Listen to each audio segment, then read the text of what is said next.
Hey everybody, this is David Lawrence. I'm here with Pastor Jim Stern at Destiny Church in St. Louis, where I've had the privilege of serving here on their leadership team, on their mission staff, and it has been an amazing experience so far. And Pastor Jim is just a thriving leader and just a person that's just making an awesome impact in the community. I just wanted to ask him just some questions as being someone that is in the late 20s, early 30s range, and we're talking to people today that are either starting businesses, starting ministry projects. They're in their 20s to 30s time of life, but they have that call of God to really make an impact and influence in their community or in the ministry and marketplace.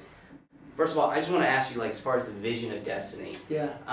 2-3 years ago, and I remember being in the service when your father prayed for you and just kind of set you in as lead pastor. It was just an amazing service. You could feel the presence of God there.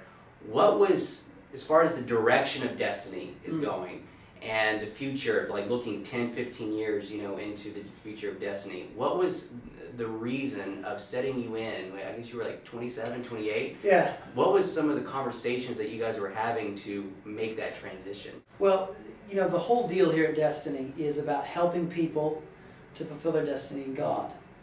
So the issue with me moving into this role was really about what's Jim called to do, what's my dad Phil called to do, what are other people on this staff and other people in this church called to do, and so that's always remained the focus.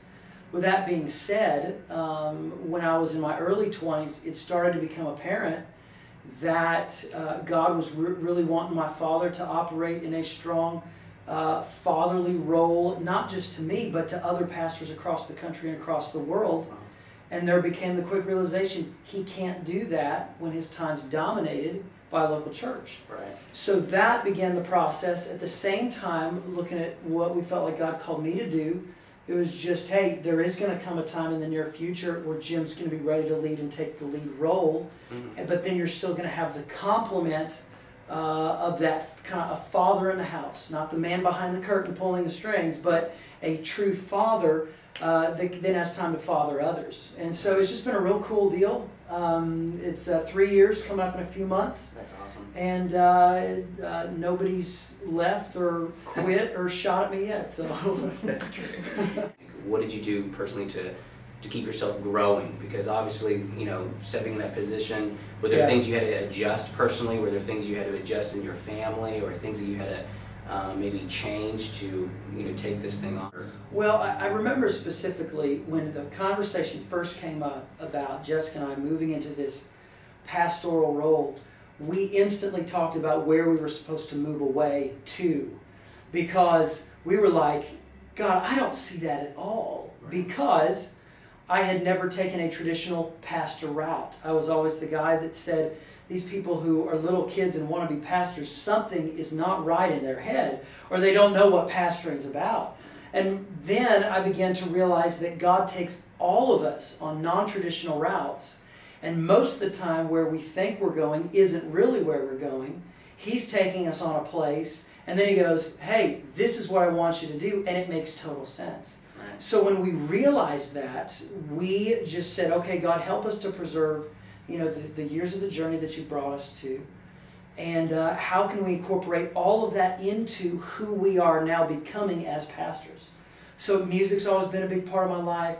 The leadership thing, the creativity thing, the humor thing, the dork thing. I mean, it's all kind of wrapped into one. And so we're not supposed to lose any of that. Right. And I guess that was sort of the mental challenge and also the spiritual challenge, because the quote-unquote job description, I was having trouble matching me with the job description. Right. The Lord wasn't, but I was. So when I was able to get past that, I was able to say, oh, the Lord's already built me for what I'm going to do.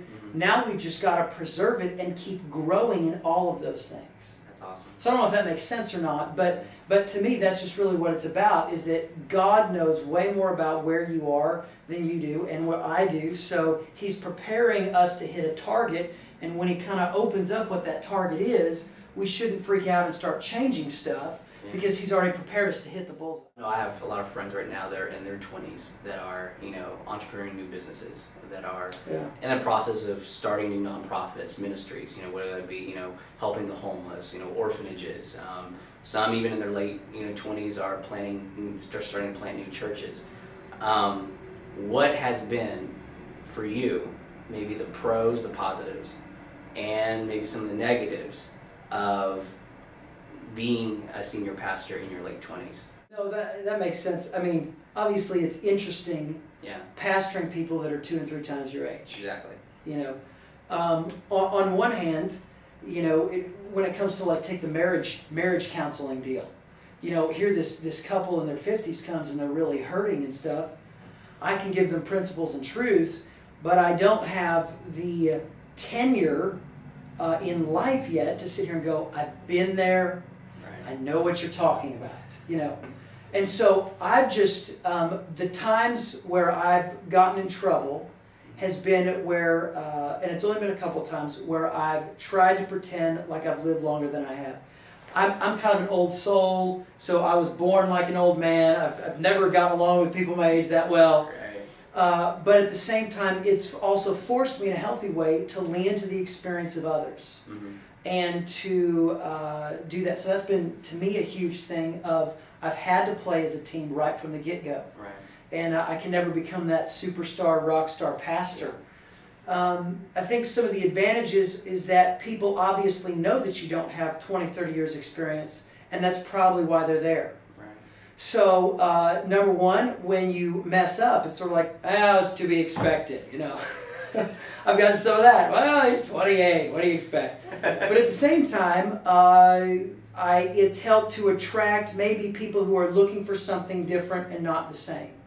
So for me to throw out ideas of, guys, we need to look at going in this direction, as long as I do it with an honoring spirit. In other words, I'm not doing this because I'm against somebody else or because I'm better than somebody else, but I'm saying I feel we need to go this way. Then we've been able to have people of every generation come on board. In fact, it's interesting, the church has actually grown a little bit older demographically since I've become a pastor, because it's embraced kind of this new group of 40 and 50-year-olds that are looking for something different, while still adding the 20s. So it's been interesting. That's awesome.